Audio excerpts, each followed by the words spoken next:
ओम श्री साम शिवाय नमः। ओम श्री गणेशाय नमः। श्री शिव महापुराण में रुद्र संहिता कुमारखंड का चतुर्थ अध्याय प्रारंभ करते हैं। पार्वती के कहने पर शिव द्वारा देवताओं तथा कर्म साक्षी धर्माधिकों से कार्तिकेय के विषय में जिज्ञासा करना और अपने गणों को कृतिकाओं के पास भेजना। नंदीकेश्वर तथा कार्तिकेय का वार्तालाप। कार्तिकेय का कैलाश के लिए प्रस्थान। नारद जी बोले, हे देवाधिदेव, हे प्रजानाथ, हे विधे, इसके अनंतर फिर क्या हुआ? आप इस समय कृपा करके शिव जी की लीला से युक्त इस चरित्र को कहिए। ब्रह्मा जी बोले, हे मुने, इस प्रकार शिवपुत्र को ग्रहण कर उन्हें अपना पुत्र मानते हुए कृतिकाओं का कुछ काल व्यतीत हो गया, पर पार्वती को यह समाचार ज्ञात न हुआ। उस समय पार्वती ने मंद मुस्कान युक्त हंसते हुए अपने मुख कमल से देव देवेश्वर स्वामी श्री सदाशिव से कहा। पार्वती बोली, हे देवाधिदेव, हे महादेव, अब मेरे शुभ वचन को सुनिए। मेरे पूर्वजन्म के अत्यंत पुण्य प्रभाव से आप ईश्वर मुझे पति रूप में प्राप्त हुए हैं। हे भव, योगियों में श्रेष्ठ, आप मेरे साथ विहार में प्रवृत्त हुए थे। उस समय देवताओं के साथ आपने मेरी रति को भंग कर दिया था। हे विभो, आपका वह तेज मेरे उदर में न जाकर पृथ्वी पर गिरा। हे देव, फिर वह तेज कहाँ गया? उसे किस देवता ने छिपा लिया? हे महेश्वर, मेरे स्वामी, आपका वह तेज तो अमोघ है, कैसे व्यर्थ हो गया? अथवा उससे कोई बालक कहीं प्रकट हुआ? ब्रह्मा जी बोले, हे मुनीश्वर, पार्वती जी की यह बात सुनकर महेश्वर हंसने लगे और पुनः उन्होंने मुनियों और देवताओं को बुलाकर कहा। महेश्वर बोले, देवगणों, आपने पार्वती के द्वारा कहे हुए वचन को सुना। अब मेरी बात सुनिए। कभी न निष्फल होने वाला मेरा तेज कहाँ गया और किसने छिपा लिया? जो शीघ्र ही बता देगा उसे कोई भय नहीं है और वह दंडनीय नहीं होगा। शक्ति होने पर जो राजा अच्छी प्रकार से शासन नहीं करता वह प्रजा का बाधक है और रक्षक न होकर भक्षक ही कहलाता है। ब्रह्मा जी बोले, शिव जी की बात सुनकर देवगण भयभीत हो गए और परस्पर विचार कर शिव जी के आगे क्रमशः कहने लगे। विष्णु जी बोले, हे सदाशिव, जिन्होंने आपके तेज को छिपाया है वे मिथ्यावादी हों और भारत में जन्म लेकर गुरु पत्नी गमन तथा गुरु निंदा के पाप के निरंतर भागी बने। ब्रह्मा जी बोले, जिसने आपके तेज को छिपाया है वह पुण्य क्षेत्र इस भारत में आपकी सेवा तथा पूजा का अधिकारी न हो। लोकपालों ने कहा, जिस पापी ने पतित होने के भ्रम से आपके तेज को छिपाया है वह चोरी के पाप का भाजन बने और अपने कर्म से सदैव दुख को प्राप्त करता रहे। देवता बोले, जो मूर्ख प्रतिज्ञा करके अपनी प्रतिज्ञा का परिपालन नहीं करता वह उस प्रतिज्ञा भंग के पाप का भाजन बनता है। वही पाप उसे लगे जिसने आपके तेज को छिपाया है। देवपत्नियां बोली, जो स्त्री अपने स्वामी की निंदा करती है और परपुरुष के साथ संबंध बनाती है वह अपने माता पिता तथा बंधुओं से विहीन होकर उस को प्राप्त करे जिसने आपके तेज को छिपाया है। ब्रह्मा जी बोले, देवाधिदेव महेश्वर ने देवताओं के वचन सुनकर कर्म के साक्षीभूत धर्मादि देवगणों को भयभीत करते हुए कहा। श्री शिव जी बोले, हे धर्मादि देवगणों, यदि मेरे तेज को देवगणों ने नहीं छिपाया है तो बताओ कि मेरे तेज को किसने छिपाया है? मुझ प्रभु महेश्वर का वह तेज तो अमोघ है। आप लोग तो संसार में सभी के कर्म के सतत साक्षी हैं। आप लोगों से कोई बात छिपी नहीं रह सकती। आप उसे जानने तथा कहने में समर्थ हैं। ब्रह्मा जी बोले, उस देवसभा में सदाशिव की बात सुनते ही वे धर्म आदि कांप उठे और परस्पर एक दूसरे की ओर देखते हुए उन लोगों ने शंकर जी से कहा, भगवान शंकर का रति काल में भी स्थित रहने वाला तेज कोप के कारण पृथ्वी पर गिरा। वह अमोघ है, यह मुझे अच्छी तरह ज्ञात है। पृथ्वी बोली, मैंने उस असहनीय तेज को धारण करने में अपने को असमर्थ पाकर अग्नि को सौंप दिया। अतः हे ब्राह्मण, आप इसके लिए मुझ अबला को क्षमा करें। अग्नि बोले, हे शंकर, मैं कपोत रूप से आपका तेज धारण करने में असमर्थ था, इसलिए मैंने उस दुस्सह तेज को कैलाश पर्वत पर त्याग दिया। पर्वत हिमालय बोले, हे लोक रक्षक परमेश्वर शंकर, आपके उस असह्य तेज को धारण करने में असमर्थ होने के कारण मैंने उसे शीघ्र गंगा जी में फेंक दिया। गंगा जी बोली, हे लोकपालक शंकर, मैं भी आपका तेज सहन करने में असमर्थ हो गई। तब हे नाथ, व्याकुल होकर मैंने उसे सरपत के वन में छोड़ दिया। वायु बोले, हे शंभु, गंगा के पावन तट पर सरपत के वन में गिरा हुआ वह तेज तत्काल अत्यंत सुंदर बालक हो गया। सूर्य बोले, हे प्रभु, रोते हुए उस बालक को देखकर काल चक्र से प्रेरित हुआ मैं वहां ठहरने में असमर्थ होने के कारण अस्ताचल को चला गया। चंद्रमा बोले, हे शंकर, रोते हुए बालक को देखकर बद्रिकाश्रम की ओर जाती हुई कृतिकाएं उसे अपने घर ले गईं। जल बोला, हे प्रभु, सूर्य के समान प्रभा वाले अत्यंत तेजस्वी आपके रोते हुए बालक को कृतिकाओं ने अपना स्तनपान कराकर बड़ा किया है। संध्या बोली, उन कृतिकाओं ने आपके पुत्र का पालन पोषण करके कौतुक के साथ बड़े प्रेम से उसका नाम कार्तिक रखा।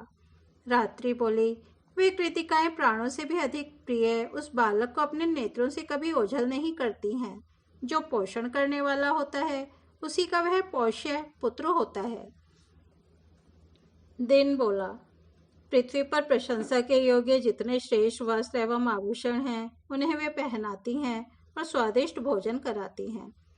ब्रह्मा जी बोले, उन सबों की बातों को सुनकर त्रिपुर सूदन शिवजी परम प्रसन्न हो गए और उन्होंने आनंदित होकर प्रेम पूर्वक ब्राह्मणों को बहुत सी दक्षिणा दी। पुत्र का समाचार सुनकर पार्वती अत्यधिक प्रसन्न हुई और उन्होंने ब्राह्मणों को करोड़ों रत्न तथा बहुत सा धन दक्षिणा के रूप में दिया। लक्ष्मी, सरस्वती, मेना, सावित्री आदि सभी स्त्रियों ने तथा विष्णु आदि सभी देवताओं ने ब्राह्मणों को बहुत धन प्रदान किया। देवताओं, मुनियों एवं पर्वतों से प्रेरित होकर उन भगवान शिव ने अपने गणों तथा दूतों को वहां भेजा जहां उनका पुत्र था। हे नारद, उन्होंने वीरभद्र, विशालाक्ष, शंकुकर्ण, कराक्रम, नंदीश्वर, महाकाल, वज्रदंष्ट्र, महोन्मद, गोकर्णास्य, अग्नि के समान प्रज्वलित मुख वाले दधिमुख, लक्ष संख्यक क्षेत्रपाल तथा 3 लाख भूतों, शिवजी के समान पराक्रम वाले रुद्रों और भैरवों तथा अन्य असंख्य विकृत आकार वाले गणों को वहां भेजा। नाना प्रकार के अस्त्र शस्त्रों से सुसज्जित उद्धत उन सभी शिवगणों ने कृतिकाओं के भवन को घेर लिया। उन गणों को देखकर कृतिकाएं भय के मारे व्याकुल हो उठीं। तब उन्होंने ब्रह्म तेज से जाज्वल्यमान कार्तिक से कहा। कृतिकाएं बोली, हे वत्स, असंख्य सेनाओं ने हमारे घर को घेर लिया है। क्या करना चाहिए, कहाँ जाना चाहिए? महाभय उपस्थित हो गया है। कार्तिकेय बोले, हे कल्याणकारिणी माताओं, आप लोग भयभीत न हो। मेरे रहते भय करने का कोई कारण नहीं है। हे माताओं, मैं यद्यपि अभी बालक हूँ पर अजेय हूँ। इस जगत में मुझे जीतने वाला कौन है? ब्रह्मा जी बोले, उसी समय सेनापति नंदिकेश्वर कार्तिकेय जी के सामने जाकर बैठ गए और बोले। नंदीश्वर बोले, हे भाई, हे माताओं, जिस कारण से हम यहाँ आए हैं वह मंगलमय वृत्तांत मुझसे सुने। जगत के संहार करने वाले महेश्वर से प्रेरित होकर मैं आपके पास आया हूँ। हे तात, कैलाश पर्वत में महान मंगलदायी उत्सव में सभा में ब्रह्मा, विष्णु, शिव तथा सभी देवता विद्यमान थे। उस समय सभा में भगवती पार्वती ने लोक कल्याणकारी भगवान शंकर को संबोधित करते हुए उनसे तुम्हारा पता लगाने के लिए कहा। शंकर ने उन सभी देवताओं से क्रमशः तुम्हारी प्राप्ति का उपाय पूछा। उनमें से प्रत्येक ने यथोचित उत्तर दिया।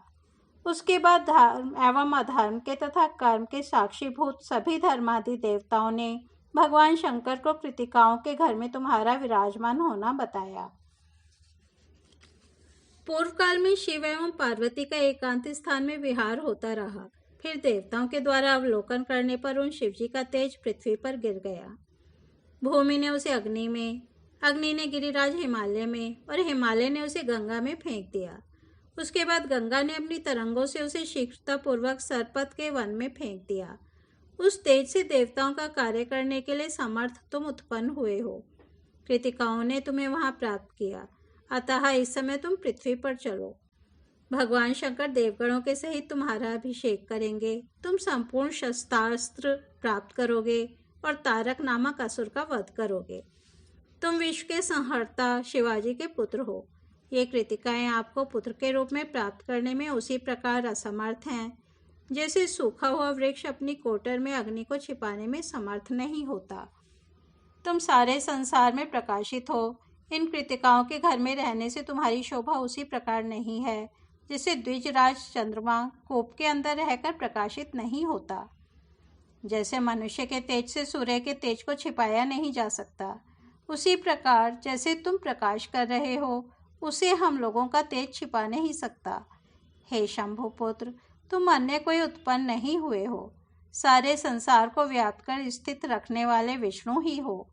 जैसे आकाश व्यापक है, किसी का व्याप्य नहीं है, इसी प्रकार तुम भी किसी के व्याप्य नहीं हो, अपितु व्यापक हो। जैसे कर्मयोगियों का आत्मा उन कर्मों से निर्लिप्त रहता है, इसी प्रकार तुम भी परिपोषण के भागी होने पर भी योगेंद्र होने के कारण निर्लिप्त हो। तुम इस विश्व सृष्टि के कर्ता तथा ईश्वर हो, परंतु इनमें तुम्हारी स्थिति उसी प्रकार नहीं रहती जिस प्रकार योगी की आत्मा में गुण और तेज की राशि स्थित नहीं रहती। हे भाई, कमलों का आदर न करने वाले सहवासी मेंढकों की भांति वे मनुष्य हतबुद्धि हैं जो आपको तत्वतः नहीं जानते। कार्तिकेय बोले, हे भाई, जो त्रैकालिक ज्ञान है वह सब कुछ आप जानते हैं। आप मृत्युंजय भगवान सदाशिव के सेवक हैं, इसलिए आपकी प्रशंसा जितनी भी की जाए थोड़ी है। हे भ्राता, कर्मवश जिन लोगों का जिन जिन योनियों में जन्म होता है उन योनियों के भोगों में उनका सुख प्राप्त होता है। ये सभी कृतिकाएं ज्ञानवती हैं, योगिनी हैं और प्रकृति की कलाएं हैं। इन्होंने अपना दूध पिलाकर मुझे बड़ा बनाया है, इसलिए मेरे ऊपर निरंतर इनका महान उपकार है। मैं इनका पोष्य पुत्र हूँ। ये स्त्रियां मुझसे संबद्ध हैं। मैं जिस प्रकृति के स्वामी के तेज से उत्पन्न हुआ हूँ, ये उसी प्रकृति की कलाएं हैं। हे नंदिकेश्वर, शैलेंद्र कन्या पार्वती से मेरा जन्म नहीं हुआ है। वे उसी प्रकार मेरी धर्म माता हैं जिस प्रकार कृतिकाएं सर्वसम्मति से मेरी माता हैं। आप महान हैं, शिवजी के पुत्र के समान हैं और मुझे लाने के लिए उन्होंने आपको भेजा है, इसलिए मैं भी आपके साथ चलूँगा और देवताओं का दर्शन करूँगा। इस प्रकार कहकर कृतिकाओं से आज्ञा लेकर वे कार्तिकेय शंकर के उन गणों के साथ शीघ्र चल पड़े। इस प्रकार श्री शिव महापुराण के अंतर्गत द्वितीय रुद्र संहिता के चतुर्थ कुमारखंड में कार्तिकेय का अन्वेक्षण तथा नंदी संवाद वर्णन नामक चौथा अध्याय पूर्ण हुआ। कल हम पंचम अध्याय सुनेंगे। तब तक यही विराम देते हैं। ओम नमः शिवाय।